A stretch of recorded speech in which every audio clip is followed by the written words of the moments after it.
Hello friends, myself Shubhram. Welcome to Bankcentric YouTube channel. So today we discuss all about Odisha part 2. Part 1 वाला session मैंने already discuss कर लिया है. जो लोग अभी तक मेरे पार्ट 1 वाला सेशन नहीं देखे तो प्लीज़ जाइए प्लेलिस्ट में और नीचे भी इसके लिंक दिया हुआ है, आप उससे जाके चेक कर सकते हो.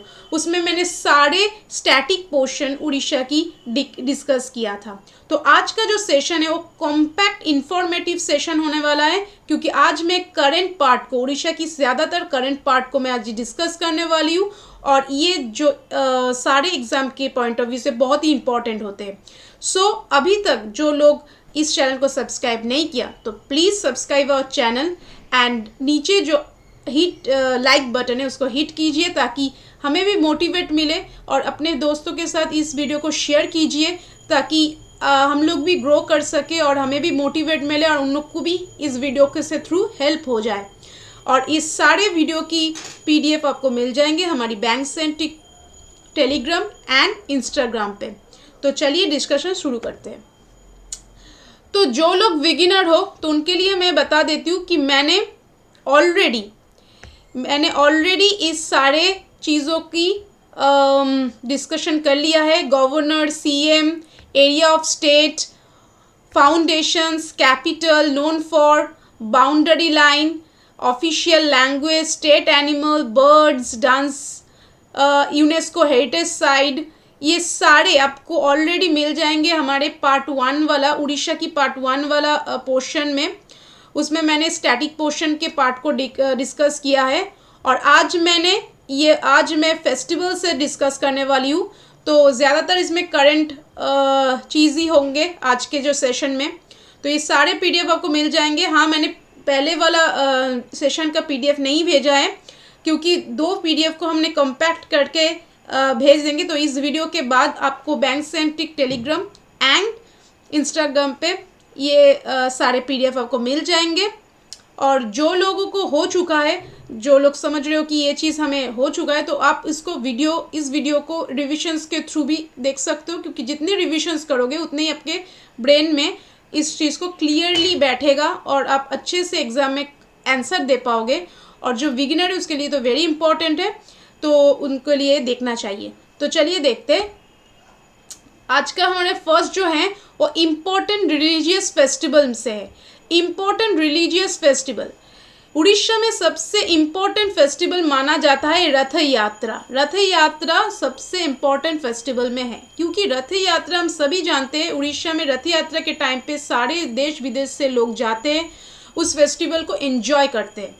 रथ यात्रा एक ऐसा फेस्टिवल है जो बहुत यूनिक टाइप का फेस्टिवल है. एंड हमने देखा है ड्यूरिंग कोविड-19 के वजह से 2019 टू 2021 भी शायद हम लोग रथ यात्रा को उतने अच्छे से एंजॉय नहीं कर पाए, बहुत लोग नहीं जा पाए पुरी में.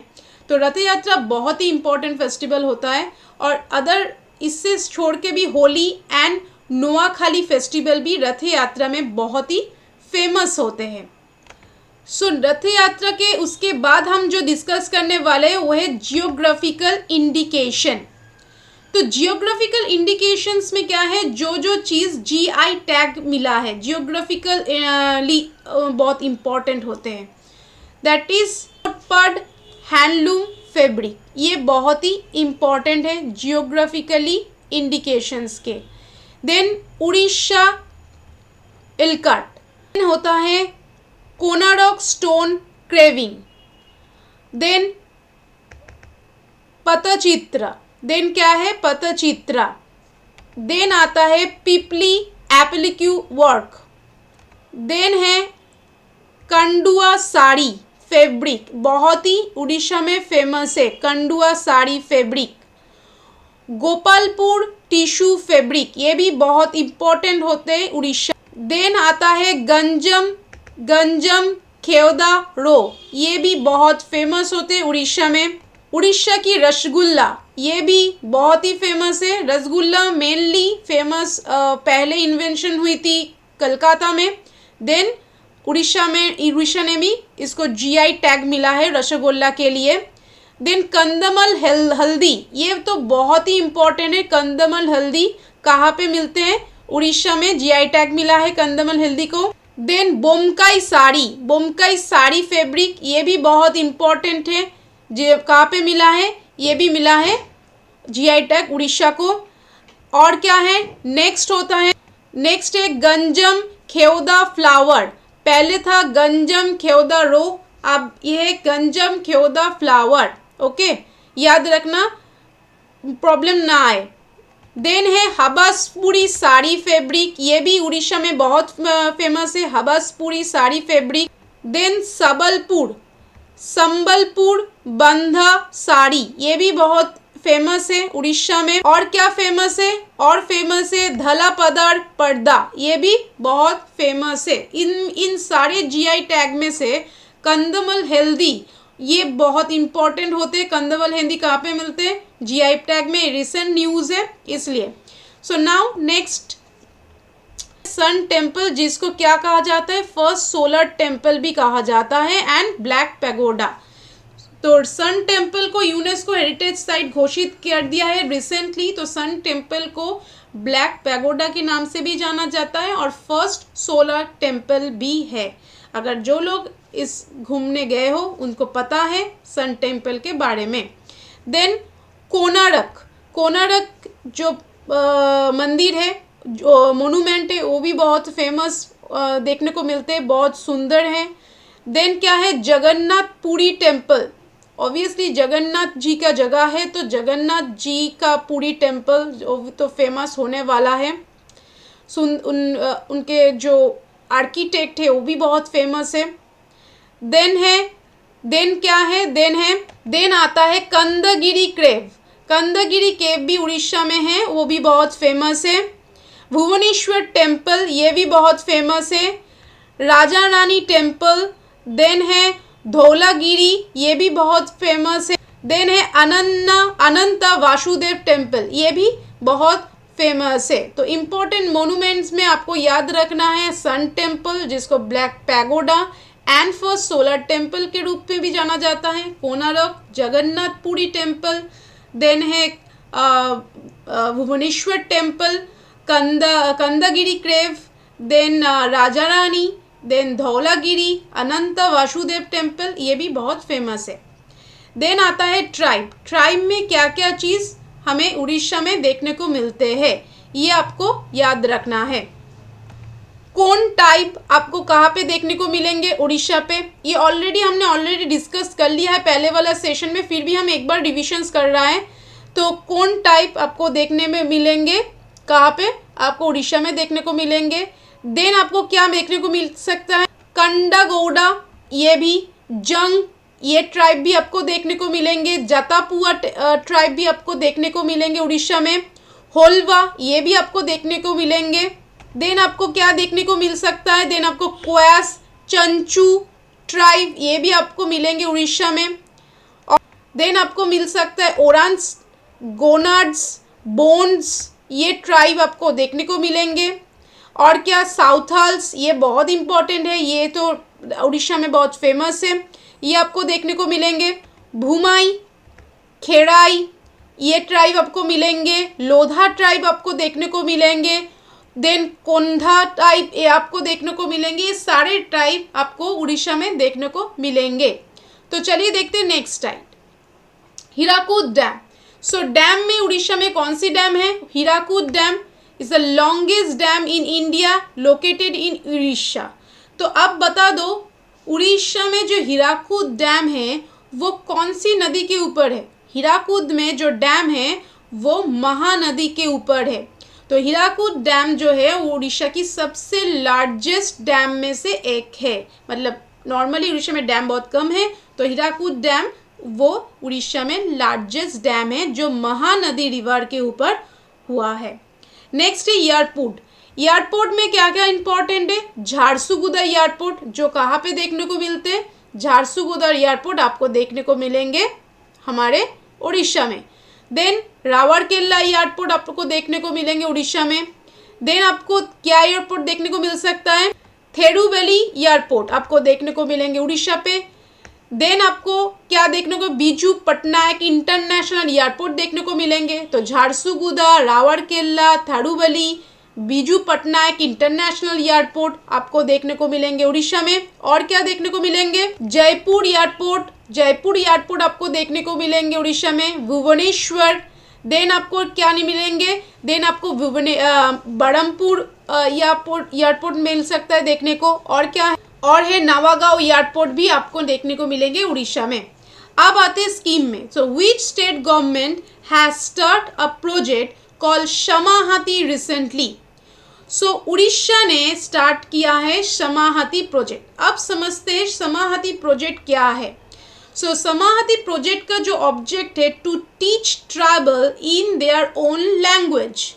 ट्राइबल को अब उनके जो लैंग्वेज है उसको अच्छी तरह से टीच कराना है। तो हम इसके पहले ये प्रोजेक्ट के बारे में, स्कीम के जाने से पहले हम थोड़ा डिस्कस करेंगे कि कैसे एक करंट अफेयर्स को एक स्टैटिक जीके के साथ रिलेट किया जाए।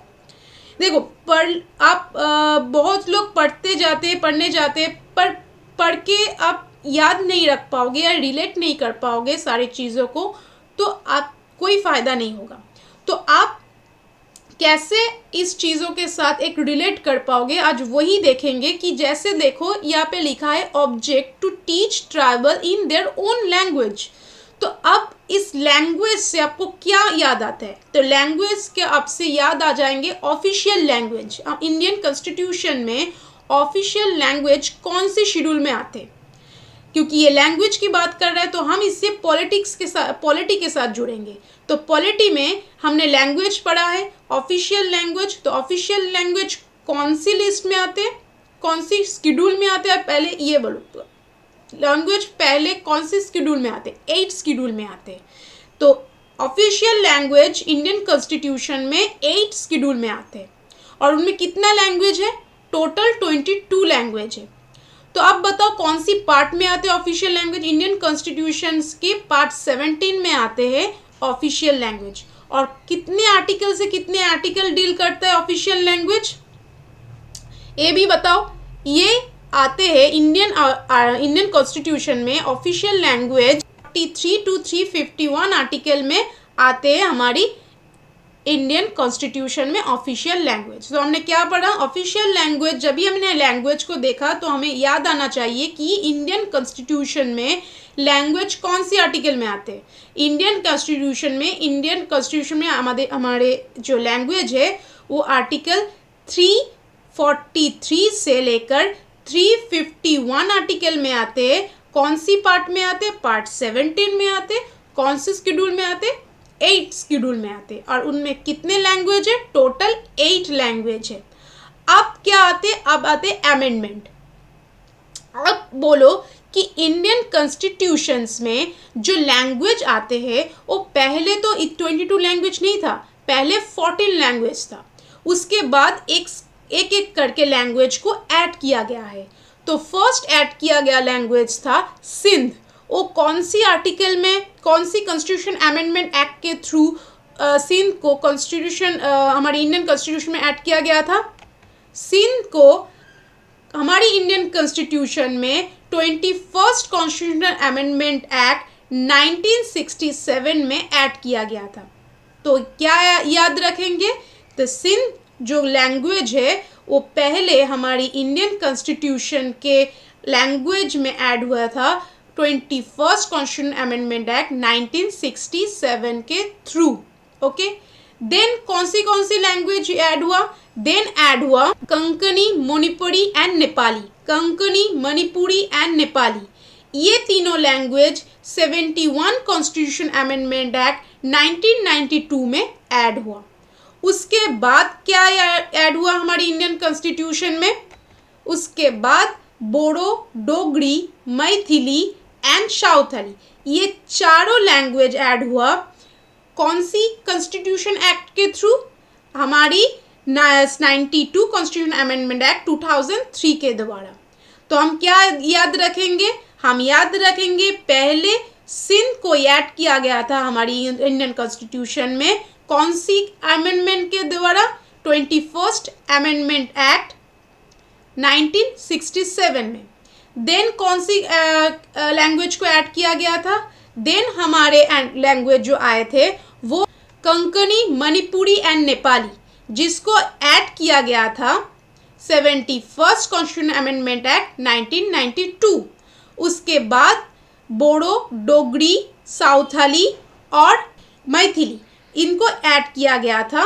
कौन सी अमेंडमेंट के थ्रू उनको ऐड किया गया था? हमारे कॉन्स्टिट्यूशन में 2003 में ऐड किया गया था 1992 कॉन्स्टिट्यूशन अमेंडमेंट एक्ट के द्वारा। ओके, अब बताओ, अब जो हमें देखना है कि एक प्रोजेक्ट का एम क्या था। इस प्रोजेक्ट का एम था कि जो ट्राइबल जो स्टूडेंट है उनको जो रीजनल लैंग्वेज है, उस रीजनल लैंग्वेज में उसको टीचिंग दिया जाएगा, ताकि वो लोग रिसर्च में या टूरिज्म में सबको हेल्प कर सके। क्योंकि उन लोगों की जो ओन लैंग्वेज है उससे अच्छे तरह से उसको टीच किया जाएगा। यही जो समाहाती प्रोजेक्ट है, इस प्रोजेक्ट का मेन मकसद है। देन देखते हैं नेक्स्ट प्रोजेक्ट। नेक्स्ट क्या है?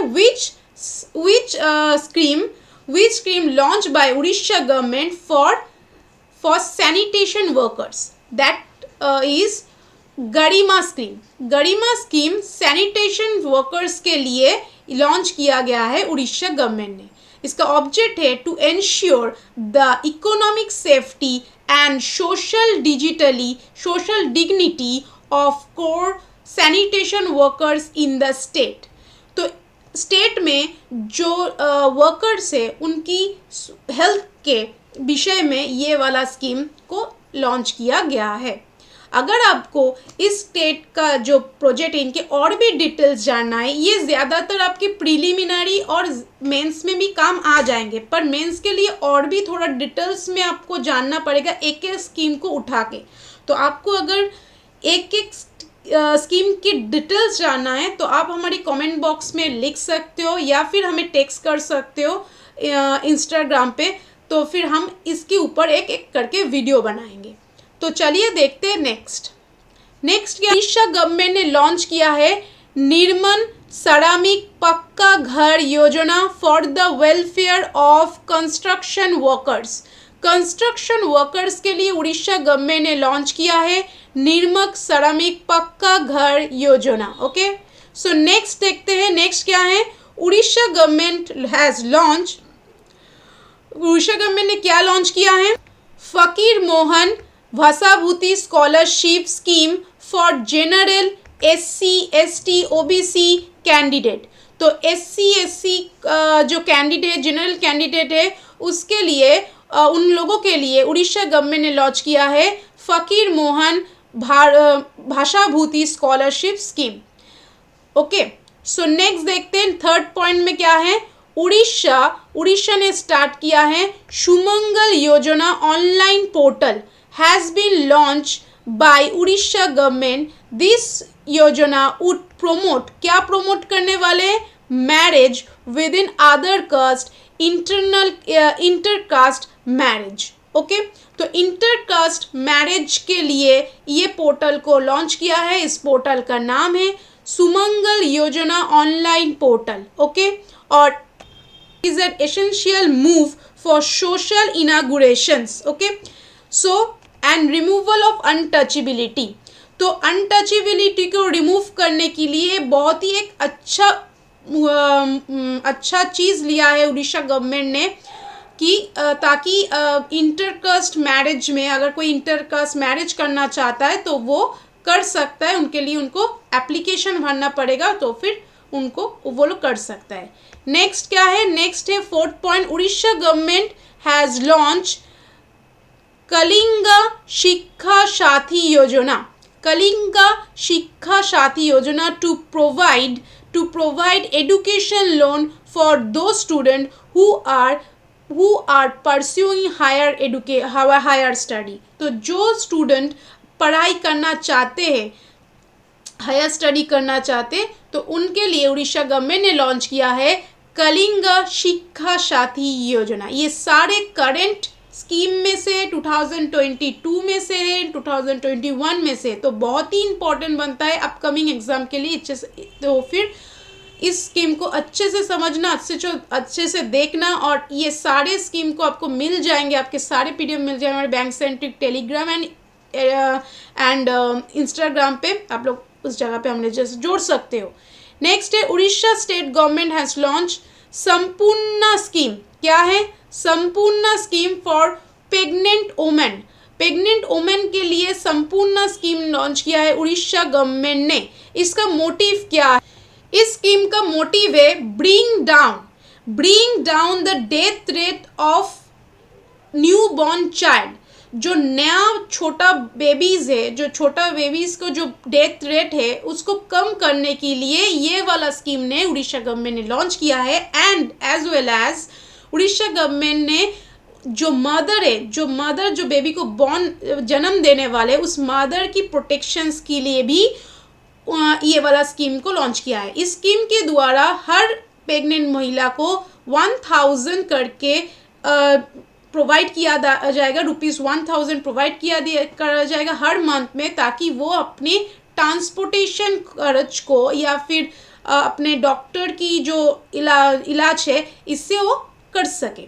ठीक है, तो नेक्स्ट है उड़ीसा गवर्नमेंट ने लॉन्च किया है। उड़ीसा गवर्नमेंट, अच्छा ये बताओ उड़ीसा की सीएम का नाम क्या? मैं ऑलरेडी पढ़ा दिया है। उड़ीसा के सीएम का नाम है नवीन पटनायक और गवर्नर की नाम क्या है? गवर्नर की नाम है Ganeshi Lal. So Orissa CM Naveen Patnaik has launch मो सी चौथा app for pregnant women. Okay, और भी एक लॉन्च किया है, उसका नाम क्या था? उसका नाम मो विद्युत ऐप, वो भी आप याद रखिएगा। नेक्स्ट है Orissa CM has launch Madhu app. क्या app? Madhu app to help school students to understand their subject in a better efficient way। ये एक ऑनलाइन जो एंड्रॉयड मोबाइल ऐप है, इनका नाम है मधु ऐप। कोविड-19 की वजह से हम सारे जानते हैं कि सारे जो स्कूल कॉलेज की एजुकेशन है वो सारे ऑनलाइन हो चुका है, अभी सारे ऑनलाइन पढ़ने वाले, तो इसलिए स्टूडेंट की फ्यूचर के रूप से सोचते हुए उड़ीसा ने लॉन्च किया है कि मधु ऐप, ताकि स्टूडेंट अपने सब्जेक्ट को बहुत अच्छी तरह से समझ पाए थ्रू दिस ऐप। ओके, तो आई थिंक दिस पेज आपको क्लियर है। तो चलिए देखते हैं नेक्स्ट में। Scheme for Orissa government part 2 वाला हम स्लाइड में है, तो चलिए देखते हैं। नंबर 8 में क्या है? CM of Orissa has launch Nirmal Kusum योजना for children of construction labour of Orissa. Orissa government ने एक लॉन्च किया है। क्या स्कीम लॉन्च किया है? योजना का नाम है निर्मल कुसुम योजना। ये किसके लिए लॉन्च किया है? जो लोग उड़ीसा में जो लोग कंस्ट्रक्शन लेबर है, उनके जो बच्चे हैं, उनके अगर टेक्निकल नॉलेज उनको प्रोवाइड किया जाए, क्योंकि ये जो लेबर है इनके पास इतने पैसे नहीं हैं अपने बच्चे को पढ़ाने के लिए, तो इसलिए उड़ीसा गवर्नमेंट ने ये स्कीम लिया है। इसमें क्या करेंगे, इस जो लेबर जो है उनके बच्चे को वो लोग एक टेक्निकल नॉलेज प्रोवाइड करेंगे इस स्कीम के थ्रू। नेक्स्ट है Orissa CM launch Rakshak initiative to help the victim of road accident. जो रोड एक्सीडेंट होते हैं उनके लिए, उनके विक्टिम को लिए ये वाला स्कीम लॉन्च किया है, उसका नाम है रक्षक। नेक्स्ट क्या है? नेक्स्ट है dry ration scheme launch by Odisha. क्या है? Dry ration scheme launch by Odisha. According to this yojana, every migrant worker take ration who they don't have ration card। That means जो लोगों के पास रेशन कार्ड नहीं है वो लोग भी उनको भी रेशन मिलेंगे उड़ीसा में। इसके लिए उड़ीसा गवर्नमेंट ने लॉन्च किया है ड्राई रेशन स्कीम। तो जैसे हमने देखा है कोविड-19 के पिछले साल भी हमने देखा है, कोविड-19 के टाइम पे, लॉकडाउन के टाइम पे बहुत ही माइग्रेंट वर्कर्स के लिए बहुत ही खतरनाक एक डे था कि सारे लोग घर जा रहे की कोशिश कर रहे हैं और उनको खाना नहीं मिल रहा है। हमने बहुत केसेस देखे न्यूज़ में। तो इसलिए उड़ीसा गवर्नमेंट में लॉन्च किया था dry ration scheme launch by Orissa government. इससे क्या होगा, सारे माइग्रेंट वर्कर्स, उनके अगर रेशन कार्ड भी नहीं रहे तभी भी वो लोग रेशन उनको मिलेंगे। नेक्स्ट क्या है, नेक्स्ट है the world's first FIFA football for school program. ये कहाँ पे होने वाला है, उड़ीसा की भुवनेश्वर में। तो फर्स्ट फीफा स्कूल फुटबॉल कहाँ पे होने वाला है, होने वाला है उड़ीसा की भुवनेश्वर में। अब जब स्टेडियम की बात आए, आई मीन फुटबॉल की बात आए, तब ये भी याद करो, इसके साथ रिलेट करो कि हमने ऑलरेडी पिछले सेशन में पढ़ा था कि विश्वमुंडा स्टेडियम जो उड़ीसा की रावरकेला में सिचुएटेड है। तो ये विश्वमुंडा स्टेडियम, तो विश्वमुंडा स्टेडियम जो है वो कहाँ पे है, वो उड़ीसा पे है। उड़ीसा पे कहाँ पे, रावरकेला में है। और विश्वमुंडा जब न्यूज़ में है तो आप इससे रिलेट करो, विश्वमुंडा कौन सी मूवमेंट के साथ जुड़े हुए, वो मुंडा रिवॉल्व के साथ जुड़े हुए हैं। तो विश्वमुंडा ने क्या किया था, मुंडा रिवॉल्व किया था, ये भी याद रखना। नेक्स्ट है number 12, Orissa government launch new scheme जिसका नाम है आशीर्वाद। क्या नाम है, Ashirvad, for the education health and maintenance for covid orphans. So ये वाला जो स्कीम है ये अभी इनको उड़ीसा गवर्नमेंट ने स्टॉप कर दिया है, पर ये जान लीजिए इसका मोटिव क्या था। ये उड़ीसा गवर्नमेंट ने लॉन्च किया था ये आशीर्वाद जो स्कीम है, तो ये कोविड-19 के टाइम पे लॉन्च किया था। जो बच्चे की पेरेंट्स का, 2 पेरेंट्स का डेथ हो रहा है, जो पर्सन अनाथ है, उनके लिए ये मेनली ये स्कीम को लॉन्च किया गया था। इनमें बोला गया था जिस बच्चे की 2 पेरेंट्स की डेथ हो चुका है, गुजर गए, उनके लिए 2500 करके वो लोग पर मंथ प्रोवाइड करेंगे। और जिन बच्चों की एक पेरेंट्स गुजर गए कोविड-19 के वजह से, कोविड के वजह से, इस उनको 1500 करके पर मंथ प्रोवाइड किया जाएगा। तो अभी ये वाला जो स्कीम है इनको उड़ीसा गवर्नमेंट ने स्टॉप कर दिया है। तो आप इसको याद रख सकते हो, पर ये पूछा भी जा सकता है। नेक्स्ट है Sujal drink tap missions. Sujal drink tap mission scheme to provide round the clock supply of quality tap drinking water in all urban areas of the state. जो अर्बन एरिया है उड़ीसा में, उनके उस जगह पे अच्छे ड्रिंक प्रोवाइड करने के लिए ये वाला स्कीम को लॉन्च किया है, ड्रिंक फ्रॉम टैप। तो इसमें पूरी become first India state to provide quality drinking tap water. कौन सी स्टेट है, इसको भी याद रखो, पूरी स्टेट जो इंडिया में फर्स्ट है। ओके, तो पूरी इससे फर्स्ट है। तो ये वाला हमने स्कीम जब पढ़ लिया तो इसके साथ हम क्या रिलेट कर सकते हैं, इनके साथ आप इसको रिलेट अगर नहीं करोगे, मतलब पहले वाले सेशन में भी हमने बहुत कुछ पढ़ा है, अभी भी बहुत कुछ पढ़ा है, तो आप इनके साथ एक करके रिलेट करो, याद करने की कोशिश करो, तभी करंट अफेयर्स आपको याद रखेंगे, याद आप रख पाओगे। जैसे आप कैसे याद रखोगे, जैसे बिरसा स्टेडियम कहाँ पे था, उड़ीसा पे, हमने ऑलरेडी पिछले सेशन में पढ़ा था। और क्या है, भितरकनिका नेशनल पार्क कहाँ है, भितरकनिका नेशनल पार्क है उड़ीसा में। नंदबन बर्ड सेंचुरी ये कहाँ पे, नंदबन बर्ड सेंचुरी। चिल्का लेक ये कहाँ पे, ये भी उड़ीसा में है। उड़ीसा ने हम कुछ दिन पहले हमने एक फेस्टिवल भी सेलिब्रेट किया था। उस फेस्टिवल का नाम क्या है, उस फेस्टिवल का नाम नवाखाई फेस्टिवल। उस फेस्टिवल का नाम क्या है, नवाखाई फेस्टिवल। और क्या हम उड़ीसा से साथ जुड़े रिलेट कर पा रहे, याद करने की कोशिश करोगे तो। और क्या है, जैसे फायर पार्क, ये भी उड़ीसा में लॉन्च हुआ है। फायर पार्क देखने को मिलेंगे, रिसेंट न्यूज़ में था।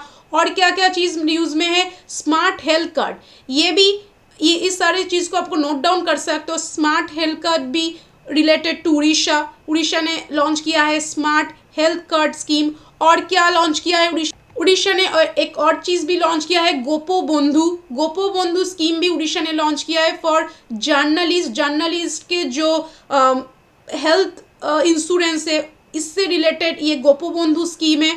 ओलिवर रेटली टाइटल कहाँ पे मिलते हैं, ये भी उड़ीसा में मिलते हैं। और भी रिलेट करोगे तो और भी, सॉल्ट वाटर कहाँ पे मिलते हैं, उड़ीसा में मिलते हैं। और क्या है, उत्कल डे अभी हम सेलिब्रेट करते हैं जो 1 अप्रैल मनाया जाता है। उड़ीसा कब सिचुएटेड हुई थी? 1936 में 1 अप्रैल सिचुएटेड हुई थी और इसलिए 1 अप्रैल हम मनाते उत्कल डे, ये भी उड़ीसा में सेलिब्रेट हुई थी। तो और याद करोगे तो और भी क्या याद आते हैं उड़ीसा के बारे में? उड़ीसा को मिनरल स्टेट ऑफ इंडिया भी कहा जाता है। उड़ीसा को क्या कहा जाता है? मिनरल स्टेट ऑफ इंडिया भी कहा जाता है। उड़ीसा में पारादीप पोर्ट भी है। और क्या है उड़ीसा में? उड़ीसा ने हमने ऑलरेडी कुछ टाइम पहले भी पढ़ा था, जो उड़ीसा में कौन सी स्कीम है? ड्रिंक फ्रॉम टैप, वो भी उड़ीसा में देखने को मिलते हैं। नेक्स्ट और क्या होते हैं? हमारी हीराकुद डैम जो महानदी के ऊपर है वो भी उड़ीसा में है। और क्या होता है उड़ीसा में? उड़ीसा में हमको देखने को मिलेंगे राइस रिसर्च सेंटर जो कटक में सिचुएटेड है। ये सारे आप जितने याद करोगे उतनी आपकी करंट अफेयर्स आप रेडी होंगे और भी अच्छे तरह से। तो हम देखते हैं अब नेक्स्ट स्लाइड में हमने सारी चीज़ को प्रोवाइड कर दिया है। देखिए, which city called the temple city of Odisha that is Bhubaneswar. Bhubaneswar को क्या कहा जाता है? ये सारे सीक्यू टाइप का क्वेश्चन है। Which city called the temple city of Odisha that is Bhubaneswar. इनका अदर नेम क्या है? Sports capital of India and IT city of east India भी कहा जाता है भुवनेश्वर को। Then which city called holy capital of Orissa. Odisha की कौन सी सिटी को हॉली कैपिटल बोला जाता है? That is Puri. Where is the Central Rice Research Center? That is Odisha. Odisha की कहाँ पे? कटक में, जहाँ पे राइस का रिसर्च सेंटर है। Which is the Similipal biosphere reserve located? Similipal biosphere reserve कहाँ पे है? मयूरगंज डिस्ट्रिक्ट पे उड़ीसा में। सिल्क सिटी ऑफ उड़ीसा कौन सी सिटी को बोला जाता है उड़ीसा में? बरहमपुर में उड़ीसा को कहा जाता है silk city. And cultural capital of Orissa is called Sambalpur. Sambalpur को डायमंड सिटी भी कहा जाता है। और क्या है? और when we celebrate Utkal day, Utkal Diwas या Utkal day that is 1 April, Odisha celebrate 85 foundations day on the state of on 1 April. These day is also known as Utkal Diwas. तो उत्कल दिवस हम कब सेलिब्रेट करते हैं? 1 अप्रैल 1936 में हमारे उड़ीसा उसका फॉर्मेशन हुई थी, तो उसी डे को हम स्मरण करते हुए सेलिब्रेट करते 1 अप्रैल उत्कल डे। और इस साल 85 फाउंडेशन डे उड़ीसा ने सेलिब्रेट किया है। सो आज के लिए इतना ही। अगर आपको ये वाला सेशन इन्फॉर्मेटिव लगा तो आप इस सेशन को अपने फ्रेंड के साथ शेयर कीजिए ताकि हमें भी मोटिवेट मिले और हम भी ग्रो कर पाए। और अगर इस सेशन को आपको अच्छा लगा तो प्लीज़ लाइक कीजिए और सब्सक्राइब कीजिए। और ये सारे PDF आपको मिल जाएंगे हमारी bank centric Telegram and Instagram पे। तो thank you so much. Good bye.